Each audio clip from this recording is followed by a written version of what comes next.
अरे बाबूलाल, ओ बाबूलाल, ठीक हो? हाँ भाई घनश्याम, कैसे आए हो? अरे मोड़ा मोड़ा का ब्याह कर रहे ना कर रहे? हाँ करना है ना, क्यों ना करना। मैंने तो कितने दिन से कह रखी है तो ते होए कोई व्यवस्था तो बता। अरे मैं तो बलाई लेके आया हूँ, लेकिन आज ऐसी लेके आया तुम मना कर ही नहीं पा रहे हो। जिले मोड़ी के भैया लेके आए, जाते बात कर ले। हेलो, हाँ अंकल जी नमस्ते। नमस्ते नमस्ते लाला नमस्ते। और कैसी है छोरी, कौन से में पढ़ रही है? जी मेरी 2 बहनें हैं और मैं बड़ी वाली बहन का रिश्ता लेके आया हूँ। शादी मैं ही करूंगा क्योंकि मेरे पापा मेरे हैं नहीं। अरे घनश्याम, जब मोड़ी के भाई बाप बाप है ना, अकेलो भैया है, फिर कैसे व्यवस्था बनेगी हमारी? अरे तो जाते क्या करना है, ब्याह तो तेरे साथ तो हो ना। जे लड़की के बाप और बेटी ब्याह ना होता। चल भाई, जब करता धता तू है तो तेरी बात मानने रहूं। वैसे लड़की कहाँ कर रही है? जी हाई स्कूल कर लिया है उसने। ठीक है, हाई स्कूल कर लो तो अल्लाह बुला लूं। कमला, ओ कमला। हे ना जाने क्या कुछ चीखते रहते हैं। आ तो रही हूँ। ये छोड़ा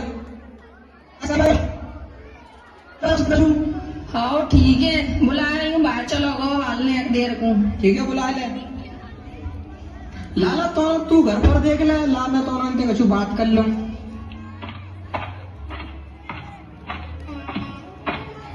देख भाई घनश्याम, वैसे मोह कछु नहीं चाहिए, लेकिन 1-8 करोड़ रुपया दिखवा दियो। वैसे मोह कछु नहीं चाहिए। वो कौन सी गाड़ी होती है लंबी सी, डिफेंडर, भाई दिखवा दे मोड़ा के का है। वैसे मोह कछु नहीं चाहिए। जो मेरे द्वार पे आदमी आवेंगे, 2-4-5 हजार आदमी, जिनको सम्मान करा दियो, और वो कछु नहीं चाहिए। अब कमला तो कछु पूछना हो तो भाई तू बात कर ले। देखो, इनने कह दी सो मैंने कह दी, हमें तो कछूना चाहिए, पर अपनी छोरी ये भेजेगो तो ने कहा 2 ढक्के भेजेगो कि नहीं भेजेगो, 4-6 तोले सोने तो देवो ना, पर हमें कछूना चाहिए। जो देवो तो अपनी छोरी के लिए देगो, कपड़ा लत्ता सब कछु हमें कछूना चाहिए। पर ठीक है भाई घनश्याम, तो सब कुछ सही है तो दिखवा दो, मोड़ी पौड़ी दिखवा दो फिर। ठीक है, चल मोड़ी तो दिखवा देंगे, एक तो लेंगे।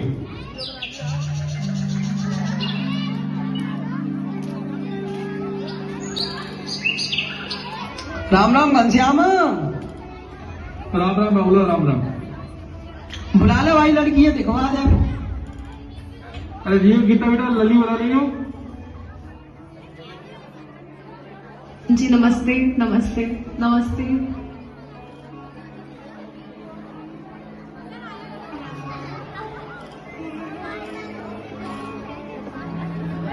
आए बेटा लली, बैठ जा बैठ जा। क्या कर लिया है आपने, कहाँ तक पढ़ी हो? जी मैंने 10th कर लिया है। ठीक है, कोई बात ना है बेटा, अपने अम्मा का 3 मिनट इंटर करवा लेंगे। भैया की मेल की ना है मम्मी। ये ना है, चुप है तू। नहीं मम्मी, भैया जैसी ना है। ठीक है, तू चुप है, नोट दे रहा हूँ, फुटैया भर के नहीं है। ठीक है। हाँ भाई घनश्याम, तो मोड़ा मोड़ी की बात करा था, मोड़ा बात करे चाह रहा हो मोड़ी थे, फिर मोड़ा मोड़ी राजी तो फिर व्यवस्था बन जाएगी।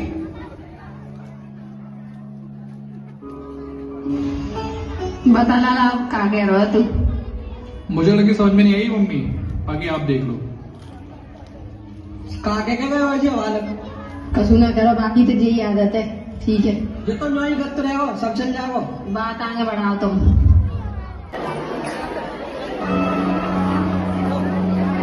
क्या हुआ बेटा, तू क्यों इतनी उदास है? माँ, मुझे भी शादी नहीं करनी, मुझे भी पढ़ना है। बेटा शादी तो तुझे करनी पड़ेगी, जरा अपने भाई की तरफ तो देख। और रही बात तेरी पढ़ाई की, तो तेरे ससुराल वालों ने बोला है कि वो तुझे आगे पढ़ाएंगी। मैं कहाँ है दो दिल का पसीना, कौन यहाँ रह पाए, बिन बेटे का बाप भी देखो, बेटी का प्यार रचाए, रुके रुके आंसू की धारा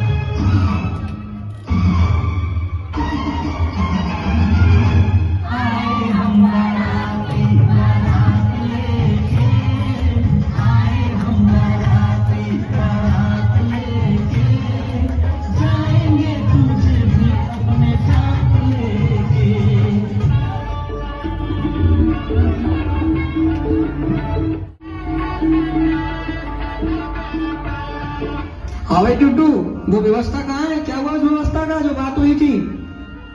जी माफ कीजिए, मैं व्यवस्था कर नहीं पाया हूँ अंकल। शादी में देते हैं, मैं आपके लिए व्यवस्था कर दूंगा। ऐसे कुछ नहीं देख पाऊंगा मैं। पहले मेरी व्यवस्था होगी, बाद में यह शादी होगी। अरे नहीं, ऐसा मत कीजिए, मेरी घर की इज्जत का सवाल है, शादी मत रोकिए आप।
जाके साजन के घर सारे सुख पाओ तुम, शुभ सुहागन रहो गाओ मुस्काओ तुम।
तिजोरी की लक्ष्मी भी तो आएगी।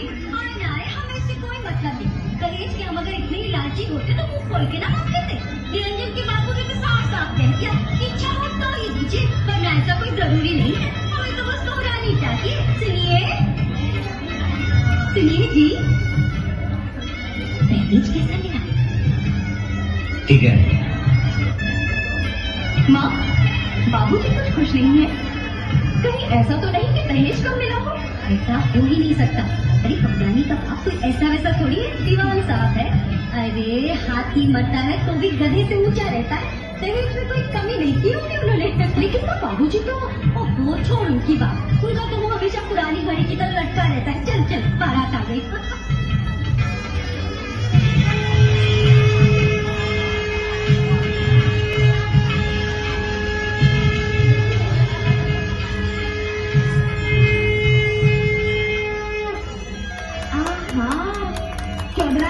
अब अगर लाइट भी चली गई ना तो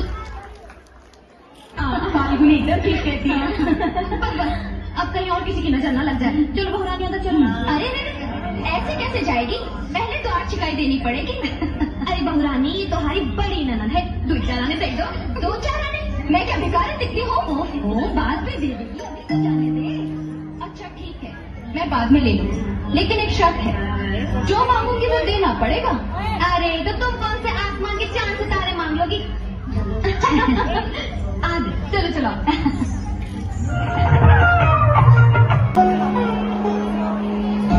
तुम्हारा क्यों मुंह खोला हुआ है? अब क्यों पूछ रही है कि मेरा मुंह क्यों खोला हुआ है?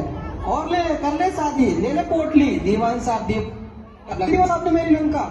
सही तो कह रहे हैं ना बाबूजी, आप ही को पड़ी थी शादी की। मैंने भी आपसे मना किया था, आप ही पीछे पड़ी हुई थी। अब देख लो, अब क्यों मुंह बना रही हो? अब लो। आप जानो या आप जानो, मैं इसको अपने साथ नहीं रखूंगा, बस मैं ये जानता हूँ। देख बेटा, तू क्यों चिंता करता है? अभी तेरी माँ जिंदा है, इनके बस का तो कुछ भी नहीं है। देख तू, मैं कैसा करती हूँ इसके साथ। ये खुद ही घर छोड़कर जाएगी, ऐसा सबक सिखाऊंगी मैं इसको। हाँ माँ, आप सही कह रही हो बिल्कुल। जो दिखे सो कर, मुझे इस आफत से बाहर निकाल। मेहंदी डूबी पिसी छनी घुली रची, तब रंग लाल हुआ औरत का भी इस दुनिया में, मेहंदी जैसा हाल हुआ। सच पूछो तो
चौधराइन, तुम्हें पता है? हाँ, काय को चीख रही है, बताना क्या है? तुम्हारी बहू की माँ खत्म हो गई है। हाँ, मरे तो मर जाए, हमने तो उससे पहले ही पीछा छुड़ा लिया था।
सीता, तुम कहाँ जा रही हो?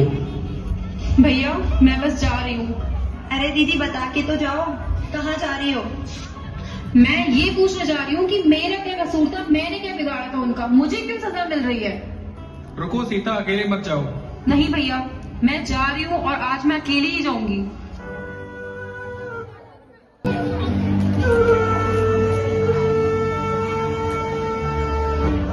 तू कलमोही यहाँ कैसे मनुष? अरे माँ ठीक है। अरे माँ समझो।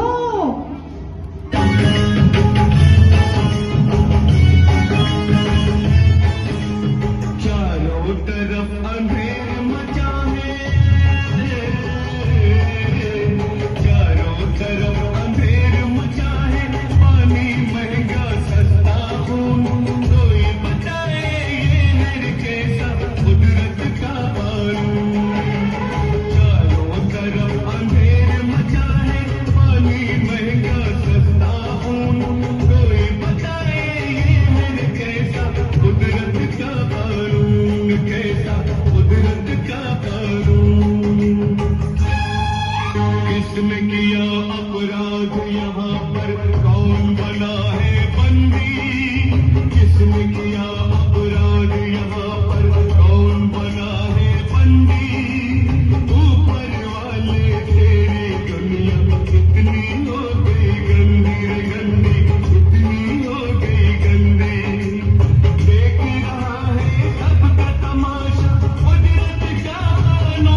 घर से डोला चला लाडली का, क्या न करा है ये जिंदगियां। घर से डोला चला लाडली का, क्या नजारा है ये जिंदगी का। कितने नाजों से पाला था हमने, हर तरह से संभाला था हमने। हाय हमसे जुदा हो रही है, घर की यादों में वो खो रही है। हाय हमसे जुदा हो रही है, यादों में वो खो रही है। हाय हमसे जुदा हो रही है, घर की यादों में वो खो रही है। आज बाबुल का रोना न पूछो, और माँ का तड़पना न पूछो। आज बाबुल का रोना न पूछो, और माँ का तड़पना न पूछो।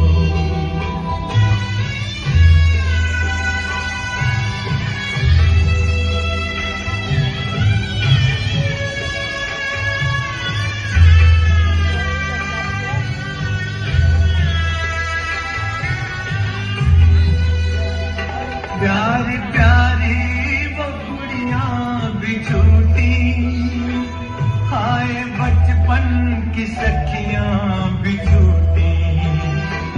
प्यारी प्यारी वो गुड़ियां भी छूटी, हाय बचपन की सखियां भी छूटी। सोना सोना हुआ घर का आंगन, ले गया उसको साजन। तुझको जाना था एक रोज बेटी, घर बसाना था एक रोज बेटी। तुझको जाना था एक रोज बेटी, घर बसाना था एक रोज बेटी।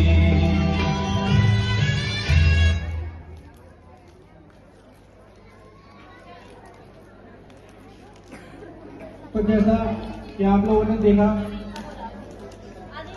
कि मैंने बिना जांच पड़ताल किए जल्दीबाजी में अपनी बहन को अपने इन हाथों से मौत के घाट उतारा। इसका जिम्मेदार मैं ही हूं। हर चीज की जल्दी नहीं करनी चाहिए। परिवार देखना चाहिए कैसा है कैसा नहीं। महिलाएं घर की लक्ष्मी है, सरस्वती है, दुर्गा है, लेकिन हमें उनको बनाना चाहिए, सिखाना चाहिए, ना कि उनको कमजोर बनाना चाहिए। तो जो गलतियां मैंने की हैं एक भाई के रूप में, वो गलतियां आप लोग ना करें, ना दोहराएं, ना भाई के रूप में, ना पिता के रूप में। मैंने अपनी बहन को खोया है इस एक्ट में।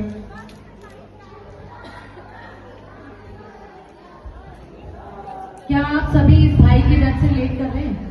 क्या आप लोगों को इनका दर्द दिखाई दे रहा है? हर बार यही होता है कि कहीं न कहीं स्त्री को किसी न किसी रूप में बलि चढ़ना पड़ता है। हर बार यही होता है।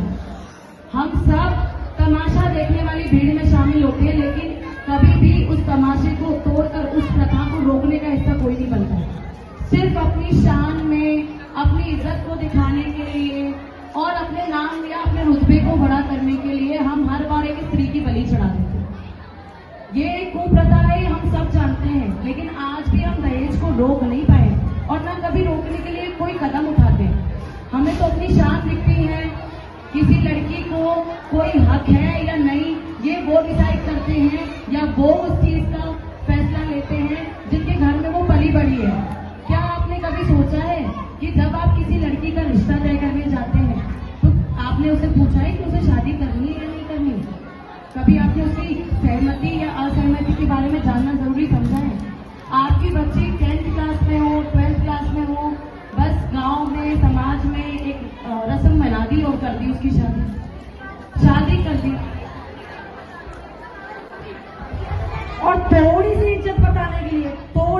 इज्जत कि ये दहेज अगर मांग रहे हैं तो दे देता हूँ, अगर इस वक्त नहीं दिया तो मेरी बेइज्जती हो जाएगी।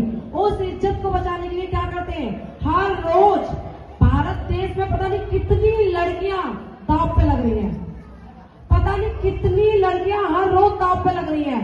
पता है क्या सोचते हैं हम लोग, मान ली उन्होंने डिमांड रखी शादी के दौरान, अरे इज्जत बिगड़ जाएगी, बेइज्जती हो जाएगी, समाज थूकेगा। लेकिन क्या उस वक्त अगर उन्होंने एक कड़ा फैसला ले लेंगे, नहीं आज अगर ये मांग रहा पता नहीं कल कितना मांगेगा, तो भाई इज्जत तो 2 दिन की है, वापस आ जाएगी, मैं छोड़ देता हूँ, नहीं करनी मुझे शादी, नहीं करानी मुझे अपनी बहन की शादी। लेकिन क्या किया भाई ने, बाप है नहीं, चलो भाई जल्दी जल्दी छुटकारा पाता हूँ। क्या हुआ नतीजा, हर रोज ऐसे केस मिल रहे हैं, हर रोज। चाहे हमारा समाज कितना भी बढ़ रहा है, कितना भी बढ़ रहा है, लेकिन बेटियों के साथ अत्याचार अभी भी उतने के उतने ही है। एम आई राइट? सच बोल रही हूँ ना मैं?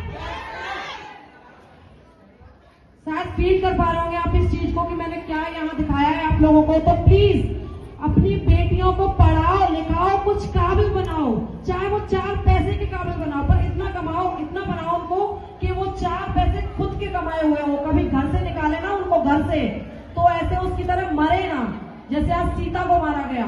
कम से कम वो इतना सेल्फ डिपेंड हो कि 4 पैसे कमाए और खुद का लालन पालन करे। ऐसा ना हो कि माँ को धक्का लग जाए कि आए राम अब क्या हुआ, ये तो वापस आ गई, अब क्या होगा, वो मर जाए माँ। ऐसा ना हो कि वो सीता ही चली गई दुनिया से। आज अगर वो पढ़ी लिखी होती तो शायद उसके साथ ऐसा होता नहीं। इसलिए हर माँ को पढ़ने का हक है, यानी कि गर्ल्स, हर लड़की को पढ़ाइए लिखाइए, इतना काबिल बना के भेजिए ससुराल। ये नहीं कह रही कि शादी नहीं करनी है आपको, टाइम से करिए शादी, लेकिन इतना काबिल बना के भेजिए कि वो अपना लालन पालन खुद कर सके, ना कि वो मारी जाए। समझ में आ रहा है आप लोगों को?